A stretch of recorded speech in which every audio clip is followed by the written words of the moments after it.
Bismillahirrahmanirrahim. So it says 11 things that break the prayer. Intentional speech. So we said, what if it's unintentional and it's a small amount? It doesn't break the prayer. Excessive movement. We broke it down into the whole body moving, um, a major limb like your arm moving, and adding a ritual of the prayer. Right? We spoke about that. Ritual impurity. So your wudu is broken. Right? So you're in the prayer and your wudu is broken. What do you do?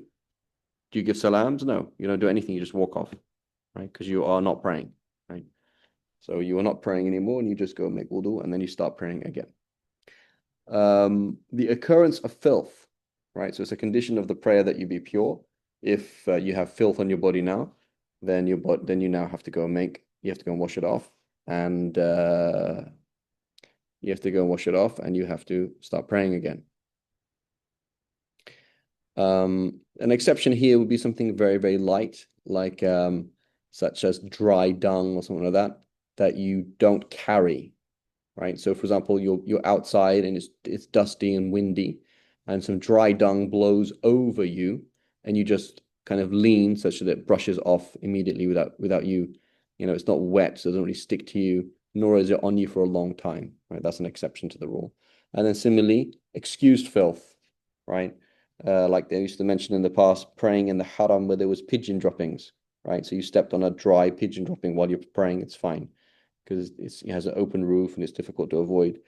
Any kind of other kind of filth like that, a bit of blood from yourself or a little bit, your person next to you just starts, bleeding a little bit and there's a tiny bit of his blood on you, it's okay, it's overlooked. And there's many types of overlooked filth. Exposure of the nakedness. The default then is any of your aura being exposed, your prayer is broken immediately. Right, that's the default. An exception would be the wind blowing you, something that doesn't have volition like the wind. The wind blowing something and then you cover it immediately, right, without excessive motions, etc. Right? But otherwise, if it's not immediate or if it was something with volition, right, like a person exposed your aura or something like that. Right? And so we should be careful, right? Many women, may Allah protect us and forgive us, they'll pray and then their wrists are showing, right? So like the wrist is the end of the aura. So if it goes, a little bit below the wrist, then that's it. Right? Your prayer is broken.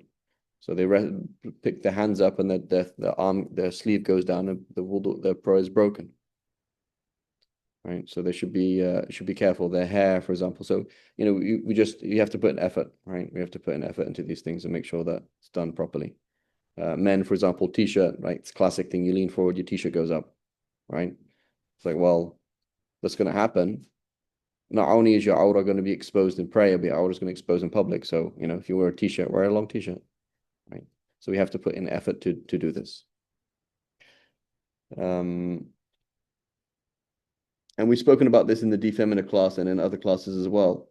The issue of, why do you, for example, a woman wears hijab in prayer, right? So when she wears hijab, is she dressing up or dressing down? Right? She's dressing up. That's what she's doing. So the hijab is somewhat analogous to like wearing a suit and tie. Like, hey, you're going to the office, you better, right? So, I don't know California is different, right?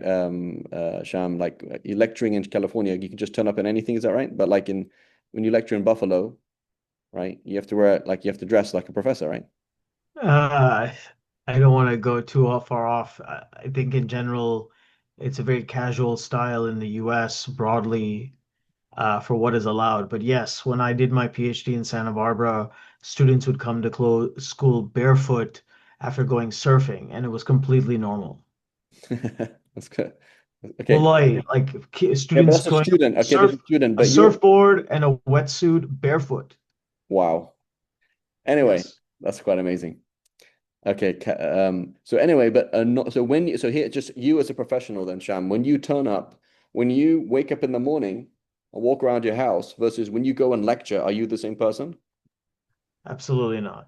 There we go, right? So this whole thing is covering your aura, is that's what it is. And so Allah subhanahu wa ta'ala, it's very interesting the word zina is used. So zina means beauty, right? So Allah subhanahu wa ta'ala tells the woman, don't expose your zina to these people and these people, these people. Okay? إِلَّا مَا ظَهَرَ مِنْهَا, apart from that which is exposed of it. And then Allah subhanahu wa ta'ala uses the same word as zina, which is beautification, and says, Ya bani Adam, khudu zinatakum 'inda kulli masjid, O sons of Adam, right?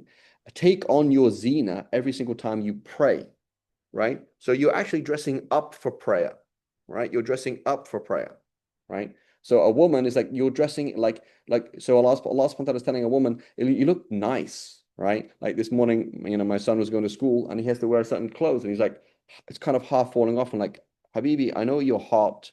I know you, but like as you walk into this class, walk into school, like you have to look like this. This is how and it adds to you. It makes you more special. It gives you more, right? So wear these clothes, you look nice, right? So, this is the spirit of prayer is that you look as you would you look presentable, right? You look presentable, right? All things being equal. Hey, can I ask a quick question? Yes, just one last thing, but Okay, sure. a part and parcel of this is the discussion about what about wearing a hat? Okay. Should you wear a hat in prayer? So in the Shafi'i school, we say wearing a hat itself is not recommended in itself. It is not an act of worship in itself to wear a hat, right? So it's not like a thing like, oh, I have to wear a cap or I have to wear it's not a thing. Rather, it's based on dressing up, right? So in the past, right, you wouldn't go out the house without a hat on. So why are you praying like that? Like why are you dressing down when you stand before Allah? That doesn't make sense. You shouldn't do that, right? You shouldn't dress down. And so it would be makruh, and that then for somebody who normally wears a hat, when you leave the house, how do you dress? Oh, this would be inappropriate in our culture to leave without a hat on. Okay, in which case you should do that. But in a culture where that's not the case, right? It's not right. It's not, And so, it's an important thing to understand that. Is it an act of worship to wear a hat? No, it's not. So therefore you can pray without a hat on, it's fine. Um, you know, uh, I personally I personally think there's other reasons to why to wear a hat, why wear a hat, right? Um, wearing a hat specific. So there's two things, wearing a hat and dressing Eastern, right? So like when I was in California, I would dress Eastern for kind of two reasons. Number one, because I'm lazy, and that's just the kind of attire that I have. And I'm also kind of the surfer dude, like I don't really care. So I kind of grew up in a culture like I don't really care, which is not a very good thing. Not a proactive thing. That's number one. Number two, where I worked, right, which was basically in a mosque. So as a mosque and teaching, it's like, what does it mean to the people? So the person sees somebody wearing a thobe, somebody wearing Eastern clothing, it means something to them, right? It's a message, right? Somewhere else it might have another message. So the question is it recommended to wear Eastern clothes? No, it is not in itself. Could it be recommended because of the kind of communication that it results in? Yes, right? So you are in Egypt, the Mufti in Egypt dresses in a particular way. If you change your turban to another turban, you look like you're something else. Maybe you're a religious person, maybe you're whatever, but you're not a Mufti because that's what. So you dress like this. Okay, I came from Azhar. I should go and ask you a question. That's what it means, right? It's part of the communication. But the default is wearing a hat is not recommended in itself.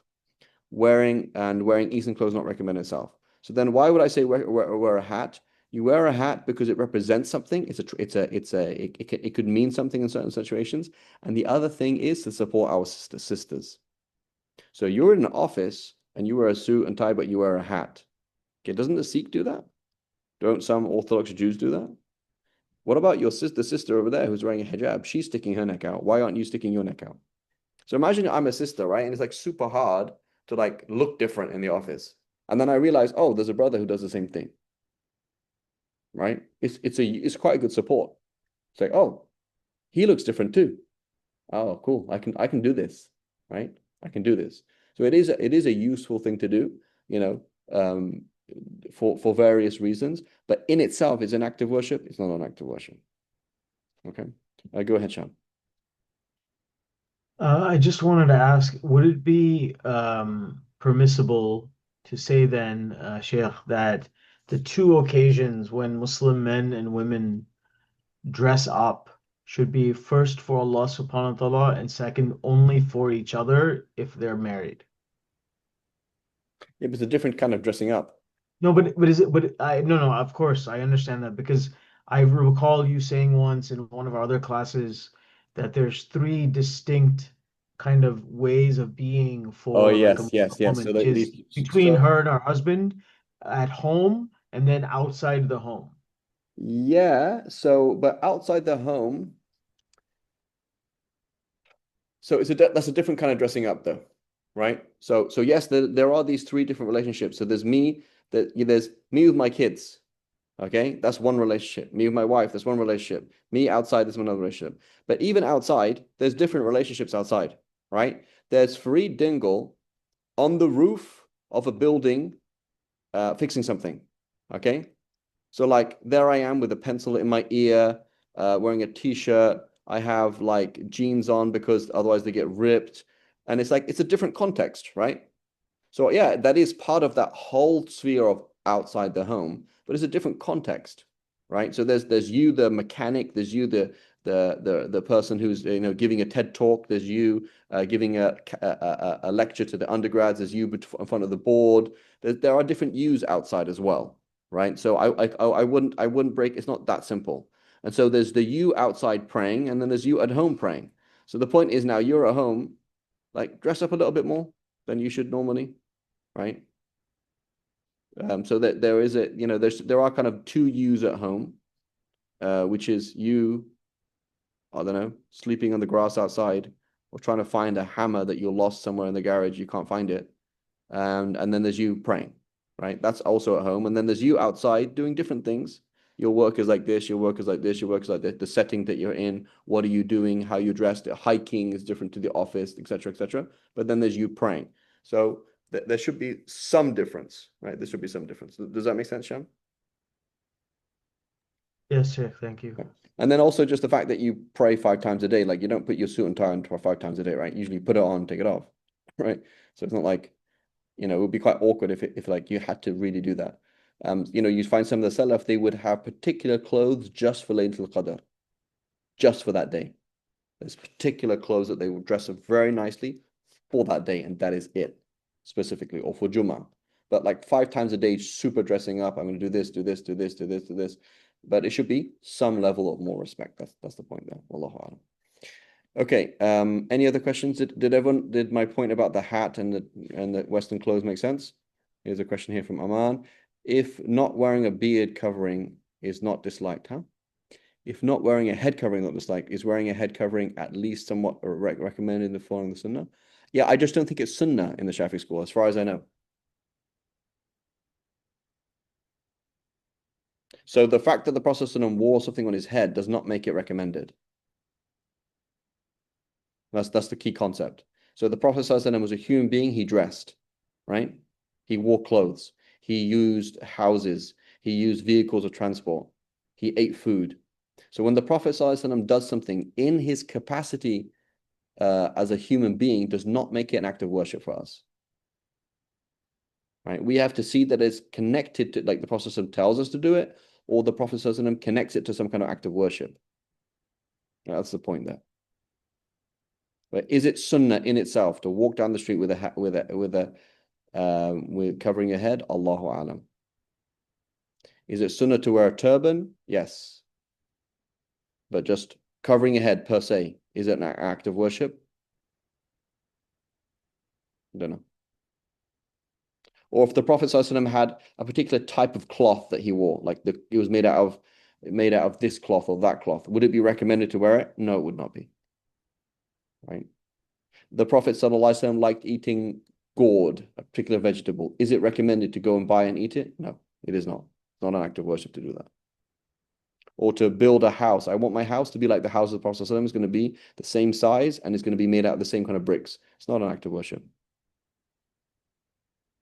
Well, the Prophet ﷺ once rode a donkey. I'm going to ride a donkey, right? To do the sunnah. No, the sunnah is not what the Prophet ﷺ did. The Prophet sunnah is what the Prophet ﷺ encouraged us to do. There's a difference. Is that One second. Does that make sense, Aman? Yeah. Go ahead. Go ahead, Muhammad. but it's fine to do it without expecting a reward or without thinking that it's sunnah, right? It's Exactly. fine to do it. You could do it for another reason, right? So you could do it حبا لله وحبا لرسوله, right? So you say, for example, like people who wear green, right? So in Pakistan, a lot of that kind of wearing green. Wearing green, why? Because apparently the Prophet like green, okay? I don't care if it's true or not. If it's possible the Prophet liked green, I want to wear green. Why? Because I love the Prophet. So now the act of worship is the love of the Prophet that you're expressing in your way. Maybe I'm going to express love of the Prophet by tidying my fridge. You know, like right now, I'm just like, I love the Prophet, I love his, I want to tidy my fridge. So what was the act of worship? Was it the tidying of the fridge, or was it the love of the Prophet? Right? But when we say it's an act of worship, like that is a thing that is recommended. It is recommended to say these words. It is recommended to do that thing in itself. Right? And as far as I know, covering the head is not recommended in itself. No.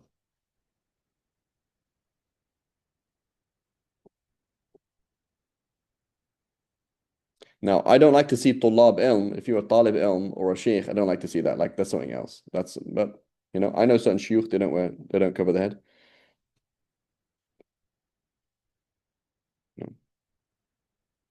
There's also what you're doing, right? What are you doing? Who's your audience? Who are you talking to? What is your message? Um, you know. So I know, for example, in the Middle East, if you have a big beard means you're a terrorist. So imagine if I walk into the room with a big beard, okay, and I'm wearing shalwa kameez, right? I'm dressed in the Arab world, I'm dressed like a Pakistani.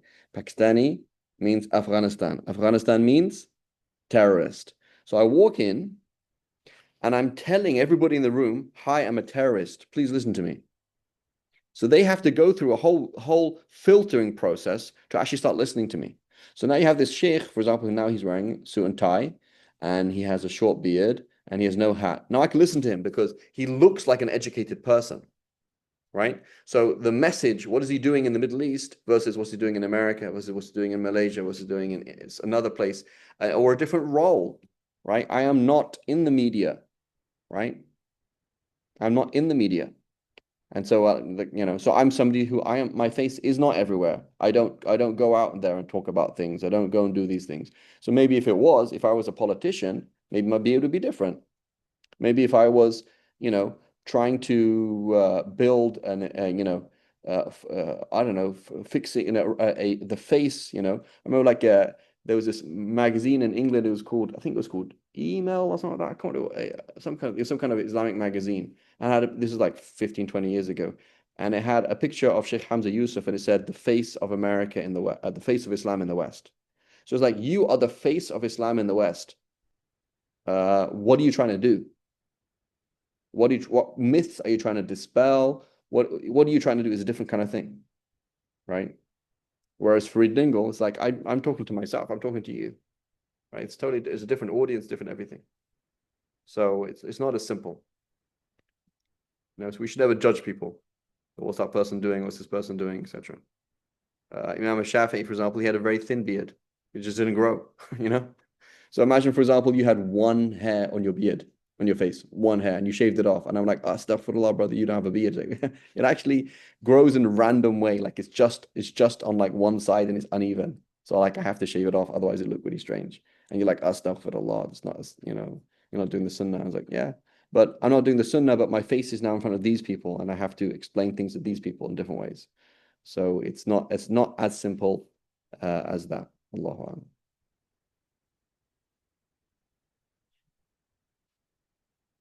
But Sheikh, can I ask a follow-up to that? Bismillah.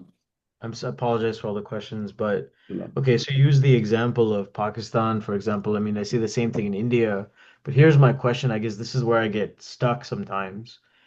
Yes, there are some people who want to wear green because Prophet Muhammad SAW liked green. But how do we separate from the cultural perspective about wearing green or wearing a topi or a kufi versus the people actually doing it for the sunnah? Or should we not even go that far? If someone wants to wear it, they should just wear it.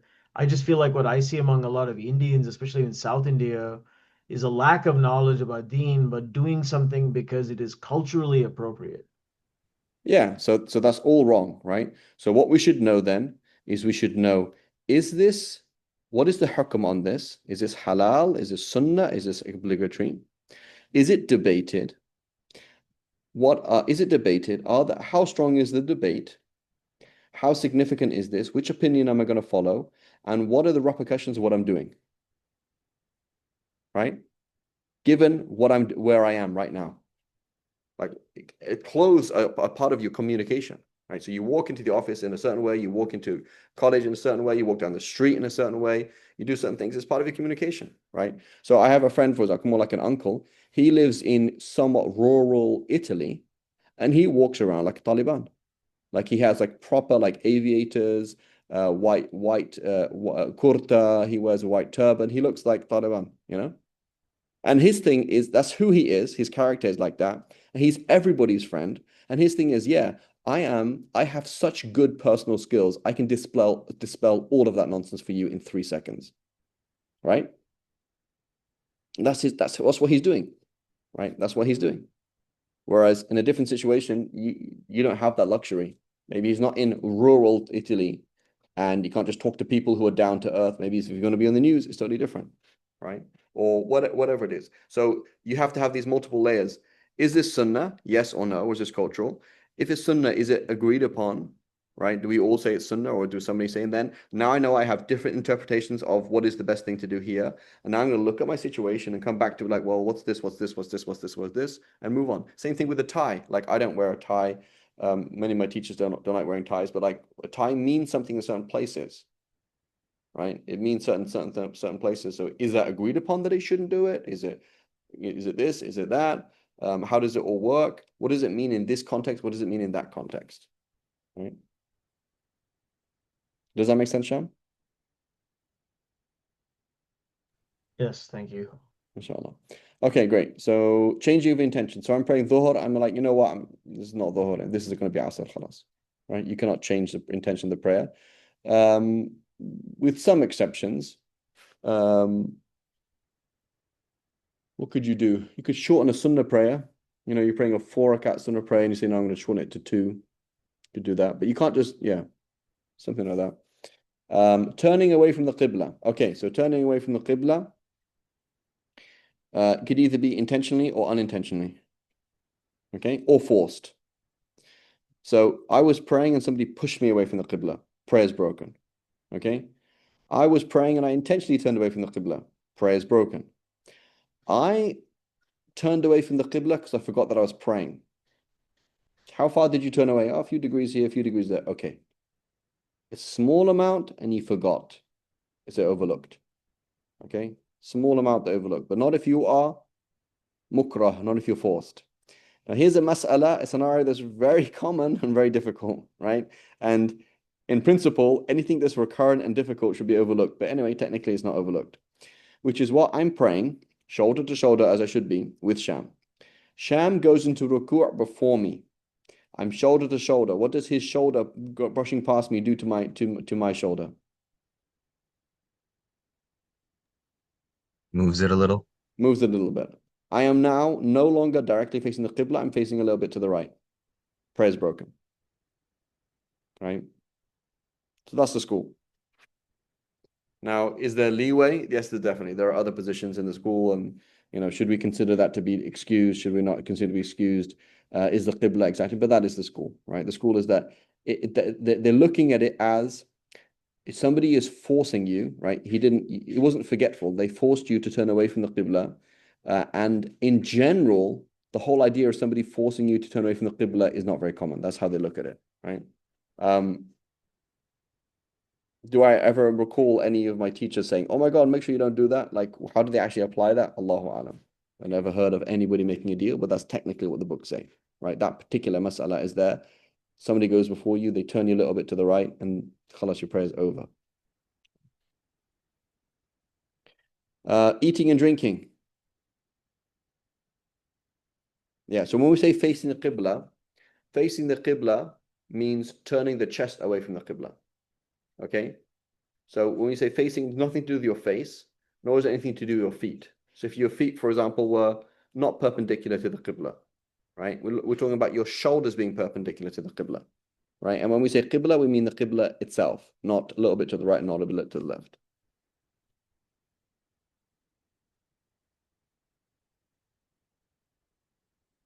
Okay?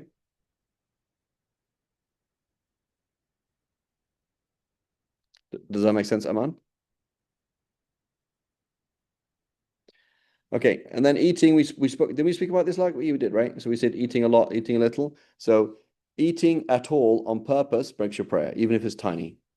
Accidentally, you realize you just swallowed a little tiny speck of something, it's fine, right? Drinking, same thing, a tiny little drop something, you didn't realize it, it's fine. But intentionally swallowing or drinking something, it breaks the prayer, right?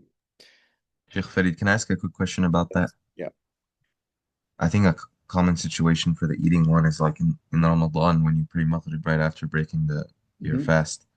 And like, you might, even if you rinse your mouth, you might still have like some of the date left in there. So if one in Salah notices he has like a little piece, now he's aware of it. Now you have to push His, it to the front of your mouth and take it out. You don't have to spit it out, but you can just take it out gently, right? Do that. okay. Or not swallow it somehow. But the point is, as opposed to, oh, did I just swallow something? Yeah, man, I just realized I just swallowed something. Right. So that would not break. If it's a small little speck, it doesn't matter.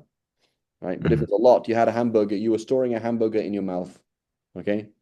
And the end of the prayer, you realized the hamburger disappeared. Right. Option number one, the tooth fairy took it out. Option number two, you never put it in there in the first place. Option number three, you swallowed it. Right. It's like, well, how common is it to forgetfully swallow a hamburger? So the point is something very small, like they say, like a sesame seed, something like that. That's considered very small, something like that, like a tiny bit of a date. But otherwise, when you're eating, you should eat properly, finish what's in your mouth, and then pray. You should never be rushed. That's the whole point. Right? You're talking to Allah. You shouldn't be rushed into it. Like you're eating or drinking. And so again, we mentioned these things like where is this in the Quran and Hadith? Right? Ask ChatGPT. Who's got ChatGPT on their phone or something?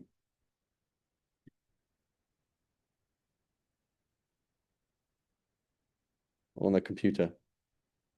I have it on the computer. Fantastic. Say, are there any Sahih hadiths that say you cannot eat or drink in prayer?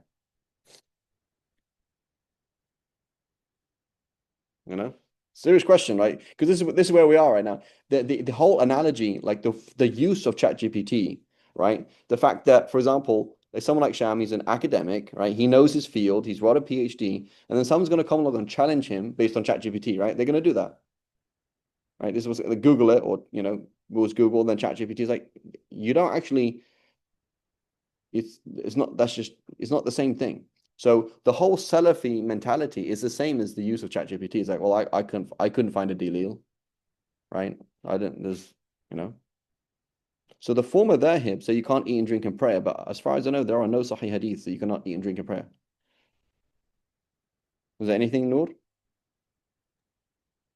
It found one that, but it was by Ibn Mundir and Bayhaqi. That I don't think it's in the Kutub al-Sitta. What does it say? In the English, it says the Prophet ﷺ forbade eating and drinking during prayer. It says reported by Ibn Mundir and Bayhaqi, although not in the major six. It is Yeah, considered authentic by some. Okay, so if you find out where it is, it's extremely unlikely to be sahih, extremely unlikely. Mm-hmm. So a hadith that's only narrated by a Bayhaqi is in the year 450, right? He passes away, right? So it's extremely unlikely when you find a hadith that's only. So, but Bayhaqi, he organizes things, right? So you'll see him, he's organizing adillah, but those proofs are not, it's not like it's only found there, right? That's impossible. And Ibn Mundhir is 310, I think. You know, so if you look in the Kitab, the Awsat by Ibn Mundhir, or the Ishraf, you're not gonna. So, as opposed to you pick up Ibn Mundhir's book Al-Ijma', he has a book on Ijma', and he'll say we all agree you can't eat in prayer, right? So, conclusion: Muslim scholars made up the religion. That's the conclusion, because there's no Sahih Hadith, nothing in the Quran, nothing in the Sahih Hadith. So, Muslim scholars made up religion. That's the upshot, right? So I'm gonna just eat and drink in my prayer now. So we will hear this again and again. There's no Sahih Hadith, which is a problem, right? SubhanAllah, yeah. Other than that one, that there's no like nothing There's explicitly nothing, stated. right? But it's nice that ChatGPT does mention that there's ijma among the schools. It says that in the answer. Who says that? Like ChatGPT. ChatGPT, after it told me the hadith, it says, but there is scholarly consensus on Well, their there's scholarly issue that, consensus. So scholarly consensus based on what? Nothing, right? yeah, but yeah, Basically, the exactly. Like, ulama made up the deen. This is what they're going to say. That's the upshot, right? So the system is off, right? The system is off, and people will say things like that. There was this somewhat of an academic in Egypt. He was like, listen, I don't follow the form of their because it's all based on weak hadiths, like on like just made up. But it's not. It's like the fuqaha, they have an insight. They're like, well, obviously you're praying, right? You can't move around. You got to pray, right? So when you're eating, drinking, you are not praying. Why? What's the discussion about reading from the Mus'haf in prayer? It's the same discussion. It's like, when you say pray, that means not telling somebody to pray means telling them to not do something else, because doing one thing is not doing something else. So you can't, when you're praying, you can't read a book, can you? Because that's something else. You can't have a chat with somebody. You can't move around. You can't eat and drink like that because you're praying. Like when you pray, you have to pray. That's the dalil, right? And it's quite fairly obvious dalil. But suddenly when you use this methodology, oh, but there's no Sahih Hadith. It's like, okay, but your system is totally off, right? Your system is totally off because you haven't been trained, because you're not part of the tradition, because you have no talaqqi, right? You're not a product of the salaf, right? Whereas the former dhahib is a direct product of the salaf. And now if there's difference of agreement, okay, right? There's difference of agreement, it happens, right? Some people look at it one way, some look at the other way, and there's no Sahih Hadith, okay, a slightly different issue, right? But here it's like, this is something we all agree on, right? Ask ChatGPT, are there any Sahih Hadith on hijab, let alone eating in prayer? Same question, right? It's very, very easy the hadith about covering the Prophet ﷺ telling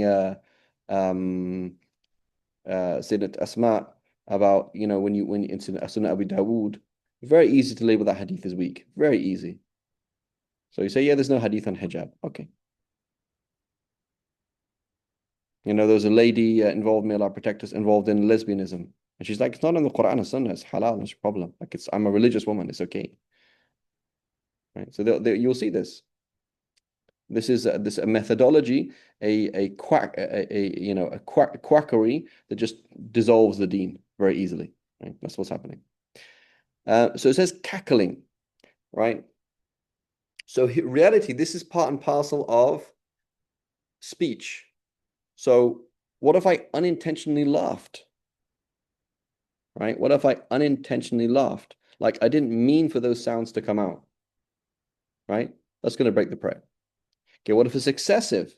A fit of laughter. I was like on the floor crying, right? That's how funny it was. Okay, it's gonna break the prayer. It's excessive. You intentionally laughed, right? As opposed to one sound came out unintentionally, right? That's not good. You're not focused, but and it'd be recommended to repeat that prayer because of the difference of agreement on the issue. But it doesn't break the prayer. Apostasy, may Allah protect us, right? So so obviously, so apostasy invalidates all of your actions, right? That's what it does. Like when you leave Islam, all of your actions are gone. So if you did that in the middle of the prayer, it would break your prayer, right? So here's a question. Who in their right mind would leave Islam in their prayer? What if the person leading the salah is someone who claims to be like the Mahdi, like this crackpot in Syria? How would that not invalidate your prayer, Sheikh? If If he the says something person even leading salah was so, an like apostle? if I came along and said, let's say for example, I claimed lyingly that I was the Mahdi. Okay, so I'm just a liar. Okay, what if I just thought I was the Mahdi because I read a bunch of hadiths, right? Like it's not going to affect the prayer. I don't think, Allahu A'lam. But let's say I said I'm the Antichrist, but I'm good, and you can pray behind me. So like, what do you mean you're good Antichrist? What does that even mean? So you're saying you're the Dajjal, but you're Muslim. So yeah, I'm a Muslim, but the Dajjal is actually a good guy. He's not a bad guy. So like, isn't that against our Aqidah? Right? Like that's against our Aqidah now. Like you now have a new version of how you're going to see the end of time. Right? So it's actually that's fundamentally off. So as long as it's not fundamentally off, they're still a Muslim. Go ahead, But Sham. yeah, just to clarify, is this an example of theoretical fiqh from your past classes, or is this an actual like Sharia No, an thing? actual Sharia thing. Your friend claims that he's the Mahdi. He's either lying, in which case he's a sinful person, you can still pray behind him, or he doesn't understand it, or something else. Like where he's like just, but that doesn't. It's not an. So if somebody said that I was the Mahdi, that doesn't take them out of Islam, you know.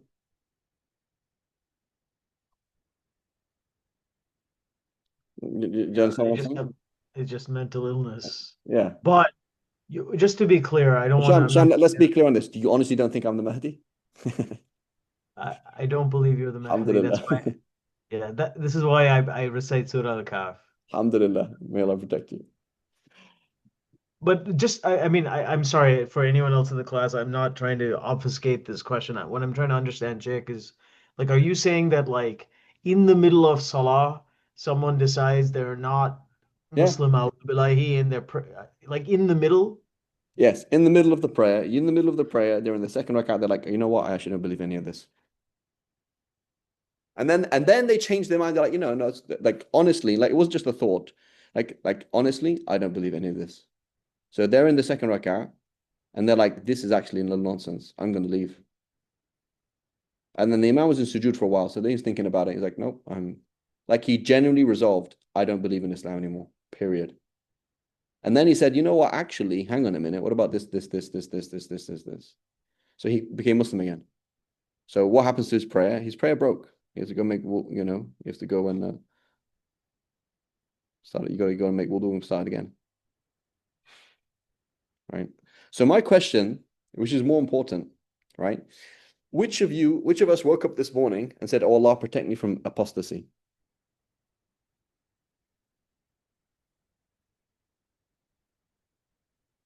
Or walked to the mosque and said, "Oh Allah, protect me from apostasy"?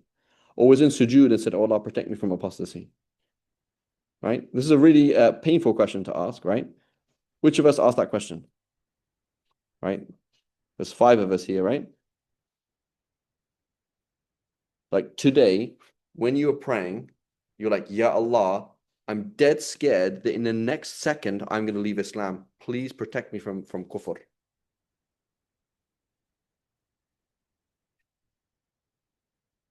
It's not a normal thing for many people to do, right? So there might be, so this is how we function. Allah subhanahu wa ta'ala, He tests us by giving us fake strengths, right? Like you can drive a car, you can tie your shoelaces, you can pay for the gas. Like I have some money in my bank account, I can pay for the gas, not a big deal, right? So in our mind, there's things that we can do and there's things that we can't do, right? And those things that we can't do, we ask Allah subhanahu wa ta'ala for help, right? There might be a particular sin that you're really struggling with, and you're like, Ya Allah, please help me with this particular sin. But the backdrop is, oh Allah, I do not need your help in everything else. Like Iman, that's khalas, I was born Muslim, I'll die Muslim. It's not a big deal, right? And, I'm religious, like I'm going to pray today. It's like, I don't need Allah's help today in praying the 5 daily prayers because that's what I always do. And I don't need Allah's help today to stay Muslim because Muslim, it's a problem. That's it. So what happens then is we're saying, إياك نعبد وإياك نستعين. In reality, we're doing nasta'in, إياك نستعين. We're doing nasta'in in like 2%. And 98% of our isti'ana is through ourselves. So we're really saying, oh Allah, I seek your help for certain things here and there. But most of the time in my life, I'm totally fine. So please back off and let me look after my own iman. Is that a good thing to say to Allah? It's not a good thing to say to Allah. Whereas the true slave wakes up in the morning and says, Ya Allah, help me from what the Prophet says, munkarat al-akhlaq. Oh Allah, save me from vile character traits. Like, why would the Prophet have vile character traits? It doesn't make any sense. Because he knew how much he needed Allah. Oh Allah, help me stay in my faith. Ya Allah, I'm in sujood. Ya Allah, please, I could leave Islam right this second. Ya Allah, please save me. And there's nothing I could do. And if there's nothing in my power to do that, to do otherwise, right? So al-ittirar, this is a really important thing. Like, Ya Allah, I really need your help. Not just, oh, I have that debt that I need to pay off. Oh, that problem that I'm doing. Every single thing is a problem. Breathing, respiring, moving, talking, thinking. Ya Allah, help me, help me, help me. That's iyyaka na'budu wa iyyaka nasta'in. Ya Allah, I cannot stay Muslim for another split second without your help. Right? And so this is really, really important. That dire need on every single aspect of your life. This is ibadah, right? What did the Prophet say? Ad-du'a or ibadah or mukhul ibadah. It's like it's the very core of worship. As opposed to, oh, I just need Allah's help in this small thing or in that small thing or in this thing or every now and then. That's not real. This is not real ibadah, right? So this is how we should be as humans. Like, Ya Allah, I have no ability. La hawla wa la quwwata illa billah. I have no ability to do the most basic good deeds. I have no ability to save myself from the most obvious bad deeds. I have no ability to stay Muslim for another split second. And when I'm saying these words, ihdina sirat mustaqim, is from the pure ittirar and desperation. Like, Ya Allah, I can't do this. And then what does Allah do with those people? Allah protects them. Right? So you have the right attitude, Allah protects your iman. You have the right attitude, Allah protects you from the haram. You have the right attitude, Allah protects you. Right? You have the wrong attitude, that's where it all goes wrong. Wrong attitude. Right? May Allah protect us all. Does that make sense? Yes, this is a great answer. Thank you. Okay. So again, always think, what did you not make dua for today? Right? That's a really important question. Right? Okay, so we did that. Let's move on. So then it says, there are, again, there's just numbers here. We'll skip this. So it says inability. So it says anyone unable to stand during the obligatory prayer must pray seated, right? So it's the same thing as tayammum. You're excused from doing this fard if you have an excuse, such as the excuses in tayammum, excruciating pain. The doctor says if you stand up for more than 5 seconds at a time, you're risking this, so you have to sit down, etc. Right? But we added something else according to Shamsuddin Ramli and according to Sharqawi. What else did we say in this scenario?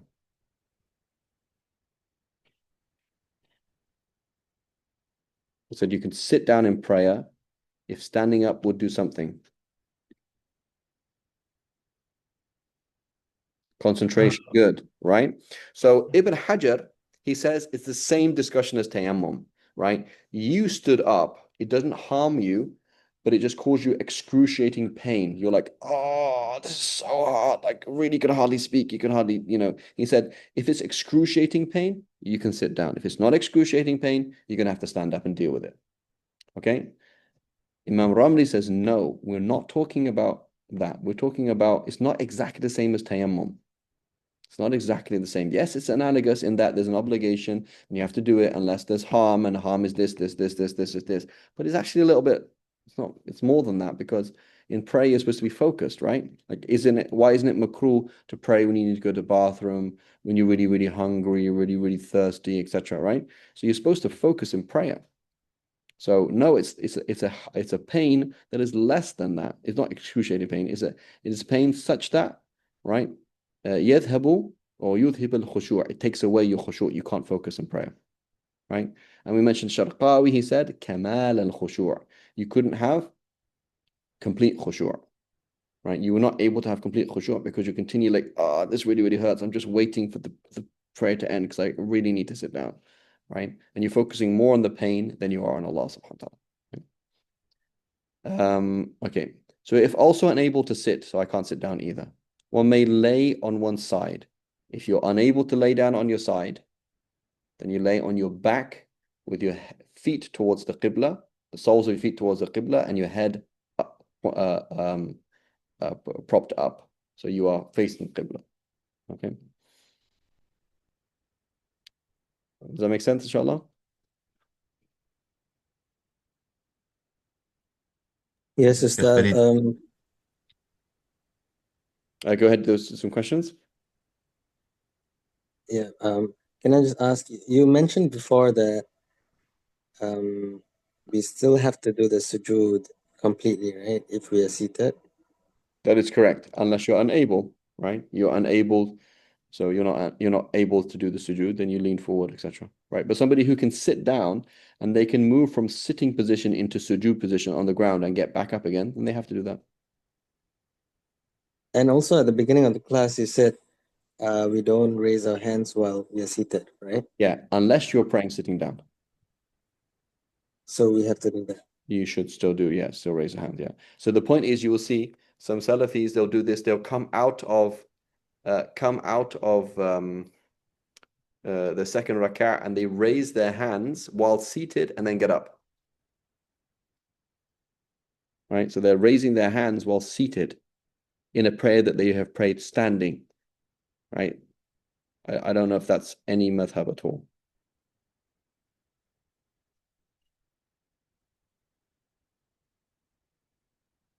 Does that make sense? Yes, Ustad. You said something about sunnah also. You said when we are praying sunnah and we are seated praying sunnah, then do we raise hands or not? You raise your hands? Yes, you would. Yeah. Okay. Thank you. Right. Okay, inshallah, next week we'll start with the forgetfulness prostration, inshallah. And we'll stop there. Wa sallallahu ala Sayyidina Muhammad wa ala alihi wa sahbihi sallam. Subhanaka Allahumma wa bihamdika ashhadu an la ilaha illa ant. Astaghfiruka wa atubu ilayk.